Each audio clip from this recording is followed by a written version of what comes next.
All right, good morning and welcome to the Project Plan and Pathway Development mini workshop. Theoretically, in the next 30 minutes, I will tell you how to start a pathway from scratch. That seems like a lot, but there's definitely some resources in here because you're not starting a pathway yet. You are writing a grant to help you start a pathway. So hopefully this session will help you be thoughtful about kind of that strategic approach to pathway development and project plans, and then how you will fit them into the current grant season that is happening now, but also that you have things queued up. Because one of the things we see is that when money is on the table, everybody comes running in like a buffet, but they don't actually know what the right thing is for their system yet. And so what we really want you to do is be thoughtful about what is your overall objective. I like to think about kind of like, what would you like to see 5 years from now? And then here, what do you need to do in order to move towards that in the next year and a half or so? And that's what you want to write your grants for, so that you're a little bit more strategic. So in this 30-minute session, there are kind of 3 objectives I'm hoping to hit. How does my team strategically plan for pathway development and growth? How do I identify possible projects for my grant application out of that bigger strategic plan? And then where does that program plan live in the CTE incentive grant and K12 strong workforce program grant applications that are due in the next month or so? All right, so everything that we do in these programs goes under these industry sectors. These are the 15 industry sectors that are outlined by the state of California. And in each sector, you have little bullet points. And so if we kind of zoom in on a couple of these, what you'll see is that each of these dots is an entire pathway where you'll want students to reach 300 hours of high school education in that sector and within that pathway, right? So it's not even a mix of all of these. It's really focusing in and saying, wow, this student is going to have an in-depth experience in engineering design, and that's what makes them a pathway completer. And so what we're doing when we're building pathways is we're really thinking about what is the right pathway for our school, for our students, what are the different things that we have in place to get there. Now, a traditional CTE pathway is a 3-year pathway sequence. It includes an introductory course, a concentrator course, and a capstone course. However, what we can see is that intro course is great at the middle school because the intro does not contribute to being a CTE completer. It is not part of the college and career indicator. And the minimum standard is actually a 2-year sequence that you'll want to code as concentrator and capstone. You don't have to label that. You can use any words you want to label the course for your students on their transcript. It's how you code it that is going to tell you whether it's a concentrator or a capstone. And again, they all have to be in the same pathway within the same industry and recover those required CTE standards. And they should be taught by a teacher who has the engineering and architecture CTE credential. So when we look at CTE, we actually have a different credential for each one of these bubbles, and those teachers can teach anything, any of the pathways in any of the bubbles. I do not want to say that you should have any teacher with that credential teach any of the pathways. You'll see, like in arts, media, and entertainment, you might have someone who has experience as a dance teacher in performing arts and would be great in that particular area because they have been, a professional dancer. But that doesn't mean that you should just assign them a game design and integration pathway because their credential allows for it, right? So you want to make sure that those skills that the teacher is giving to the students from their experience are aligned to the pathway that you choose, right?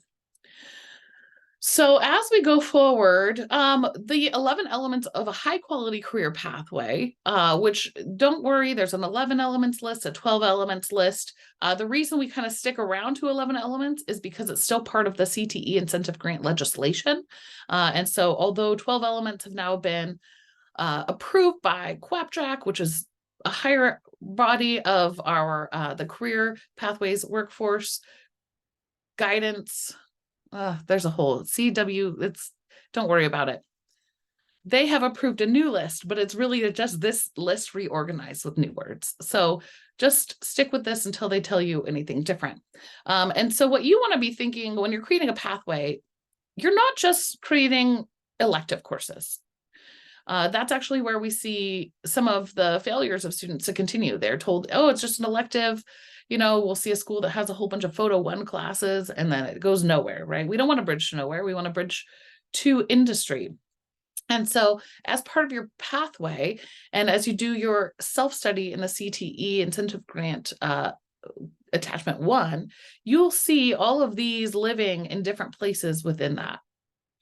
And so you really want to be thoughtful about creating what is also known as a smaller learning community, right? So this is where a student is engaging with their instructor. The instructors are really thoughtful about alignment. There's effective design. There's responsiveness to industry. There's responsiveness to teaching and how those teachers really know their industry. There's different kinds of accountability and improvement, right? So all of these are elements of a high quality pathway. And you're going to dig through that when you do that CTE incentive grant attachment 1. And that program evaluation plan, even though it's the CTE incentive grant attachment 1, you have to upload that for K12SWP.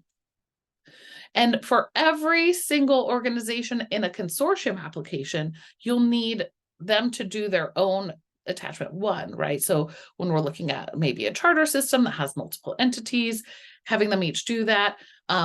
Later today, I think it's at 11 o'clock this morning, we have our consortium application. Just because you jump on our consortium doesn't mean you get to skip this task. And really, this is a great opportunity for you and other leaders in your district to really be thoughtful about where are we now and where are we going. This helps to identify those areas of growth that should be funded. And again, that's a great starting point for you to come together. So before we dig into those 2 grants, I want to stop and have you think about strategic pathway planning. First, what do you want to see 5 years from now, right? And you might not be the only one who makes that call. You should be working with other leaders in your district. Your superintendent might have a vision. Your site principals may have a vision. What do they want to see 5 years from now? And that's a great starting place anytime that we're doing any bigger planning. That way we're not just being reactive and saying, oh, there's a grant, what can we fit in it? But wow, we have a vision for what our students can have. We understand some of the equity challenges. We understand that one of the big goals, like for San Diego County Office of Ed right now, what we call our North Star, is actually tackling the concern that so many of our students are not, their families don't have the money to really make ends meet, right? How many students do we have who are in poverty, who have to have free and reduced lunch? So our goal is reducing poverty. The only way to do that is through opportunities for economic movement for our students. That they graduate, they have jobs that pay them more than their families are paid now. And so as you're thinking about the bigger picture of your organization and what your superintendent wants to see, this is a really helpful piece. Then what are the steps you can take in CTE to go that way? So when you're thinking about new programs, you really want to have a couple of starting points. And so here we're going to see career exploration or a career focused wheel program being the big starting points for a middle school program. And I gave a whole middle school program development session last week. So if you're middle school, if you're looking at middle school, I recommend that you start there. And that digs in deeper on what those kinds of different pieces are. You can also have an introductory course for your middle schoolers. So, but that requires a CTE credential, which is a little tougher to get in that case. When we get into high school, new programs, you have to find the right combination. One of the biggest challenges in CTE is actually finding the right instructor. Unfortunately, we are stuck in a place where many times your program isn't going to be driven by all of the really important things. It's going to be driven by who you have that can go to that class and teach it. And so understanding the credentialing situation of your teachers and all of the industry experience that you have on your campus is huge. You want to know what pathways students are interested in. So doing some of the work through maybe California Career Zone or Zello or Naviance or whatever your adoption is, to gather the data around where do students see themselves in the future. You want to be thoughtful about the space you have, right? If you're in a place where you don't have a classroom that you can dedicate for your CTE teacher and they're going to be pushing in on prep periods, then clearly you can't have, a program where you need to have a CNC machine because that's going to be permanently installed somewhere. And so you have to be thoughtful about where you have space and how CTE can fit in that space. Labor market information should drive your pathway development. The last thing we want to see is a whole bunch of new, let's say, fashion design programs, because San Diego County does not have a large amount of fashion design jobs. So while some kids might find that to be a fun program, it's not really workforce development. Excuse me.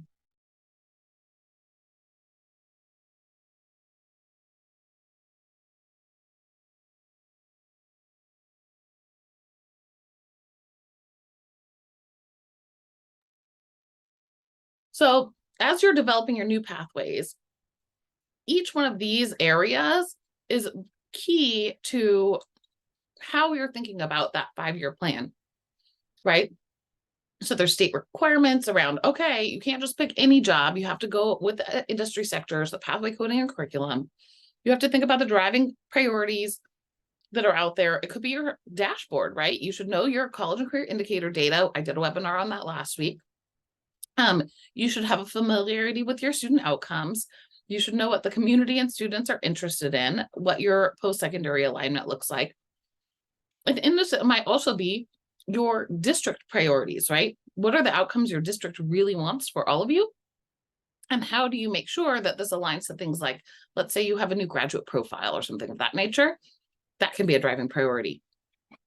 You want that student, parent, and community interest to be important in your development. Again, that industrial demand of labor market information. Also, those assets. Where do you already have funding in place? Because we know that all of these grants require a match. So what are you already funding?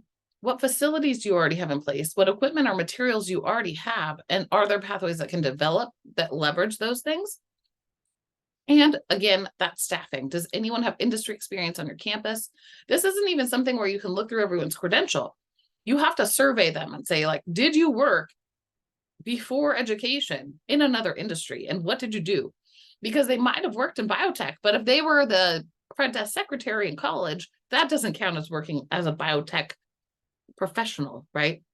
And so having an idea, being able to see their resumes, things like that can help you address staffing.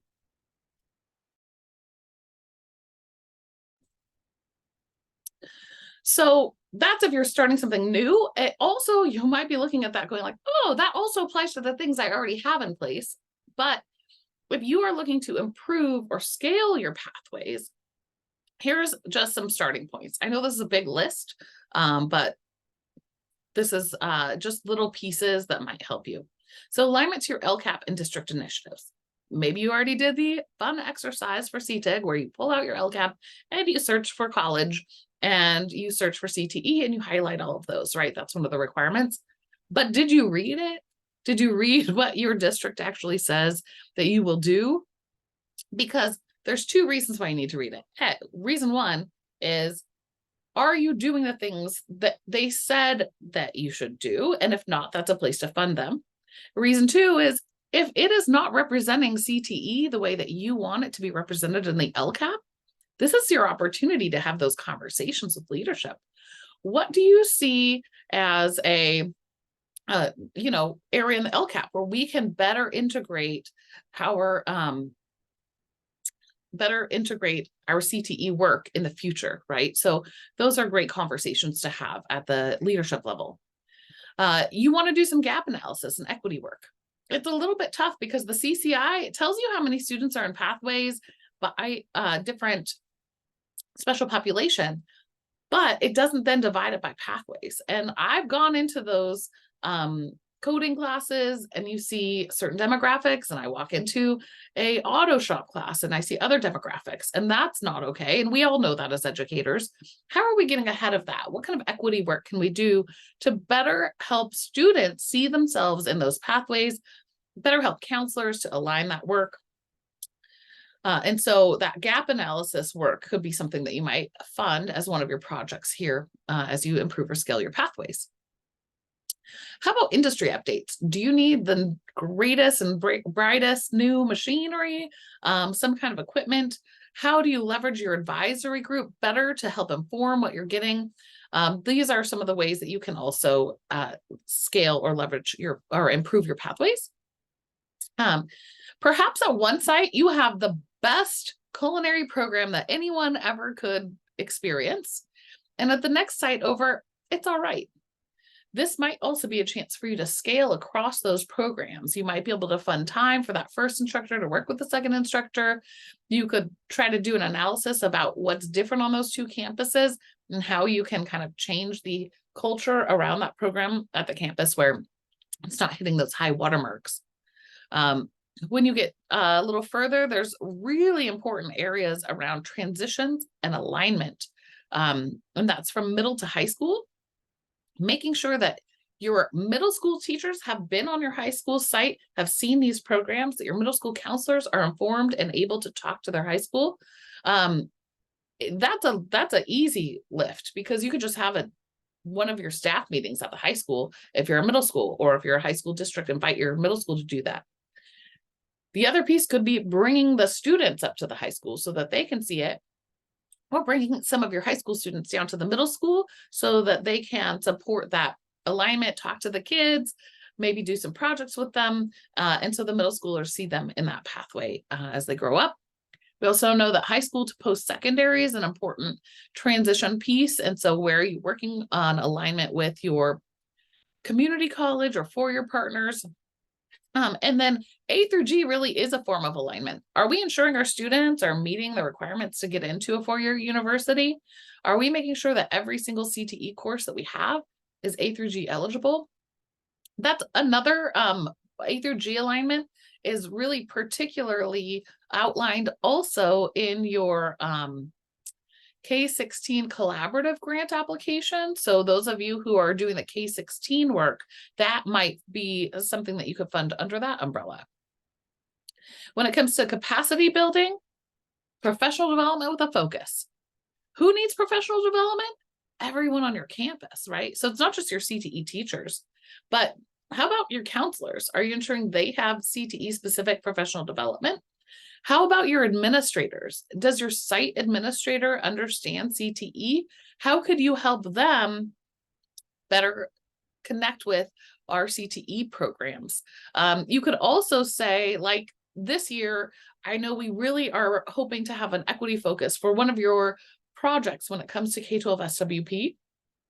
And so in that case, you might identify special populations as your focus area for professional development that you want to fund. That doesn't just mean go to a conference and find some sessions on special populations. That could be, specifically ensuring that your teachers have workshops on supporting all of their populations. Does every CTE teacher in your space know how to navigate an IEP? Do they understand how to support a student who has accommodations, right? So there's some things that you could do and have a focus area. If you're focused on equity work, it's not just, it could be that would have recruitment and marketing. It would have capacity building for teachers supporting special populations. There's a lot of different layers to that work. It also should have things around the industry folks you bring into the pathway, right? When you do work-based learning, how are you making sure that the people who come to speak to your students mirror your student population, or particularly mirror the population you're trying to increase in that pathway? And again, career pathway guidance is another place where maybe you're supporting your counselors, maybe you're adopting a new program. I know Zello has been really popular recently. There's a lot of folks using those kinds of programs in order to improve or scale their pathways. Now, that was kind of like a big, crazy list. But what you'll find is that part of the program, kind of a continuum that has been made from our regional consortium. There's this multi-page version. I have honed that into a one-page, giant one-page. You have to print it on very large paper, but version, because you might have seen the multi-page version here. Now, the fun thing is, if you look at your K12SWP application, each one of these pages aligns to the different kinds of plan that you might have, right? Because they have 4 different kinds of plan you're going to pick from. So you could just go through this and highlight everything you're already doing in one color, and then highlight everything you want to do with your grant in the next color. And then you just write an application that includes all those things. That sounds very easy, doesn't it? Deceptively so. If you want a more digital version, you can do the same thing here, where again, you have the curriculum, the career research and planning activities, the work-based learning, and the post-secondary engagement. And you can go through, just make a copy of this document and highlight, wow, here's something that we already do. We're doing strengths, interests, and values work. Here's something that I really want to do, is some integrated curriculum work, right? And you can work with your team to kind of highlight, because although the CTE incentive grant attachment 1 is really thorough, I find it to be a little bit confusing to many people.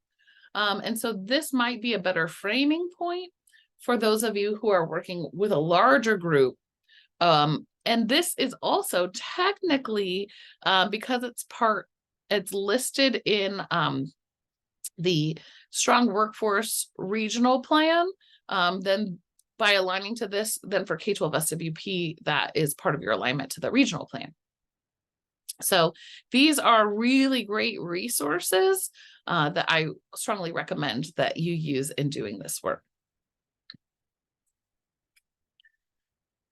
All right. Now, we do have a pathway development page that has additional resources, and I have an entire slide deck that takes me like an hour and a half to present that goes into developing new CTE courses that might, if any of those jumped out at you, this might be another spot for you to go down a rabbit hole. Now that we talked about creating your project plan, I'm going to very quickly, you can refer to the slides if you want that deeper look, show you where it lives in the 2 grants that we are currently applying for. Okay, so for CTE incentive grant, your project plan lives in attachment 1.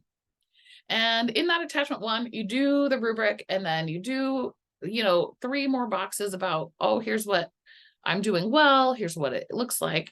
And then you have a box that has improvement opportunities and plans. And that is where you're going to put the plan for what you're going to do with the money.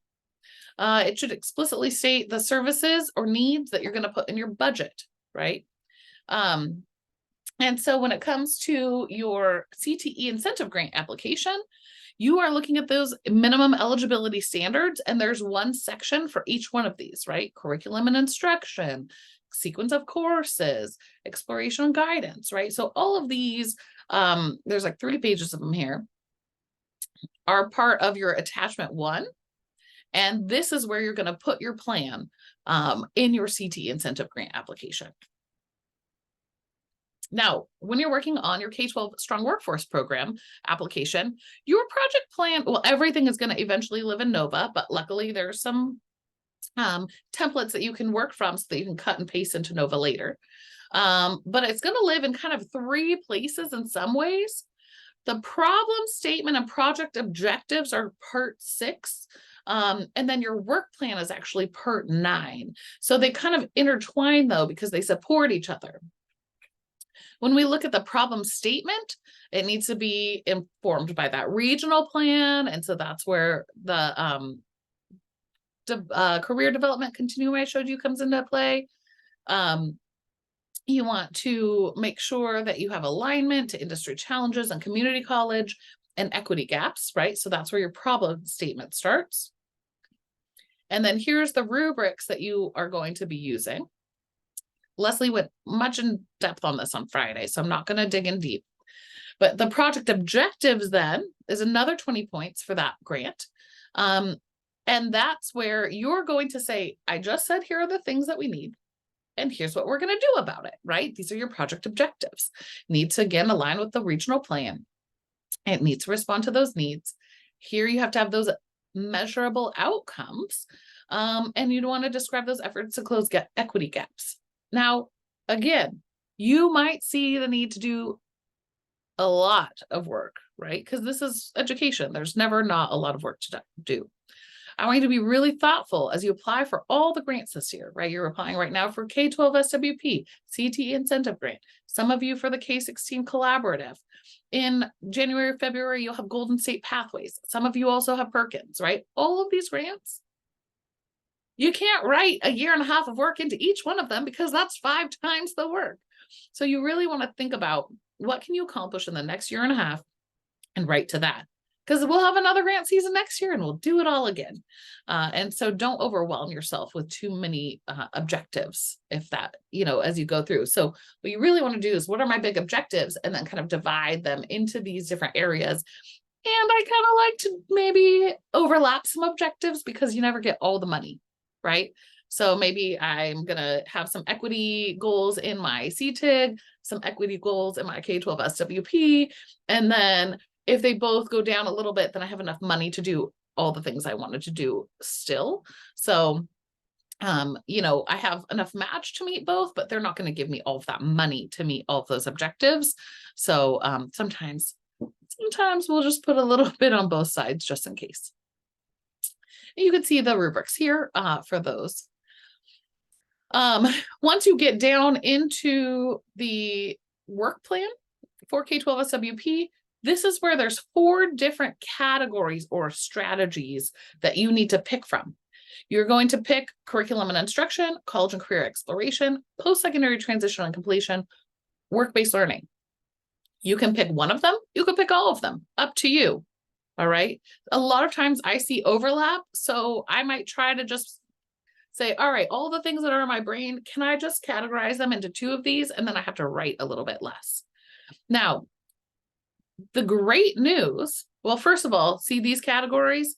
I'm going to just go back to that continuum that I showed you. Oh, curriculum, career research and planning, work-based learning, post-secondary engagement. Right? So we have a really close alignment between that document and your K-12 Strong application. And so if you go through this and you highlight a ton of stuff in 2 of the categories, those are the 2 categories you can focus on. And if you see some overlap and you can kind of shove stuff into one category, it just makes it a little bit more streamlined for your project work. The good news is that they have done a little bit of work so that it's a little less repetitive in the writing, and we'll talk about that in a minute. I do want to point out that Strong Workforce Program Regional Plan is key to your alignment here. So you do want to go through, these are the things our post-secondaries are doing, all these check marks.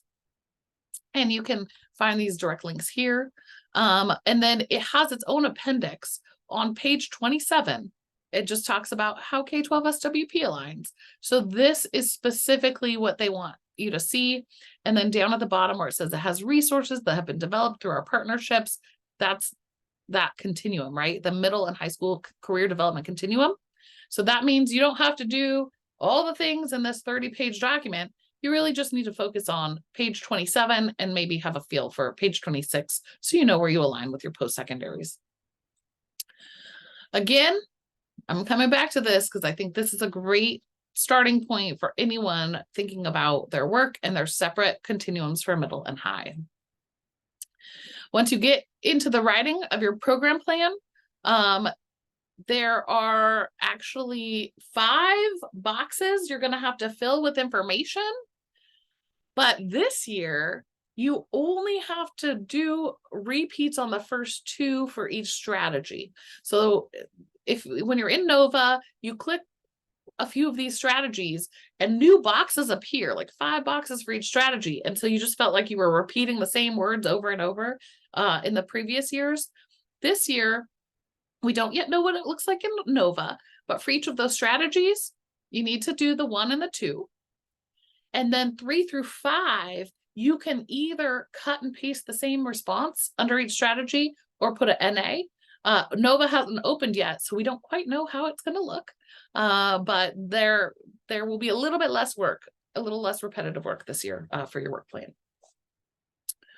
All right, and then I think, let me just see where I'm at. There's my questions, additional assistance, obviously. That's the end. Awesome.